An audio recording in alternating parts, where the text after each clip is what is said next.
पहली बात तो ये है कि बार बार ये अटकलें जो लगती थी कि मंत्रिमंडल विस्तार कब होगा, और हमारे विरोधी इसको मुद्दा बनाने का प्रयास करते थे। आज वो विस्तार पूर्ण हुआ तो मैं समझता हूँ कि जनता की जो अपेक्षाएं थी कि मंत्रिमंडल पूर्ण हो, मेरी सरकार ने वो कार्य पूर्ण किया है।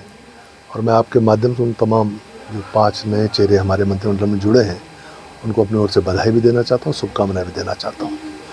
दूसरा, इस मंत्रिमंडल विस्तार के कारण एक बड़ा मैसेज ये गया है कि हमने सभी जगहों का संतुलन किया है, चाहे क्षेत्रीय आधार हो चाहे वो जातीय आधार हो, तो सभी क्षेत्रों का संतुलन करते हुए हमने इस मंत्रिमंडल का विस्तार किया है।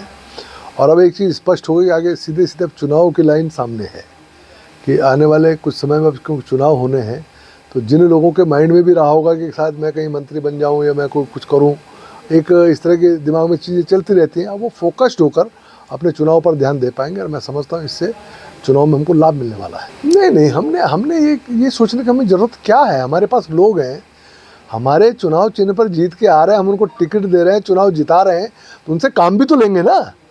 ऐसा थोड़ा सिर्फ चुनाव जिताए घर बिठा देंगे। अरे चुनाव जिताया तो उनसे काम भी लेंगे, समाज में उनके प्रभाव का प्रयोग भी करेंगे और पार्टी को आगे बढ़ाएंगे। भूमि के लोग रहे होंगे, हैं नहीं, रहे होंगे।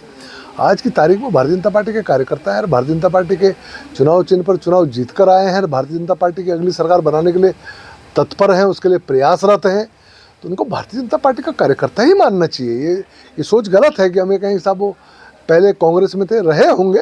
अरे कांग्रेस में स्थितियाँ ठीक नहीं थी तभी तो वो भाजपा में आए हैं, और भाजपा में आके आज उन्होंने भाजपा को आत्मसात किया है, भाजपा को आगे बढ़ाने के लिए काम कर रहे हैं, हमारे एजेंडे पर काम कर रहे हैं।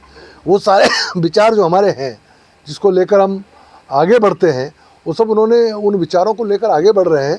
तो ये बात कहाँ से आ जाती है? मैं समझता हूँ इस तरह सोचना ठीक नहीं है।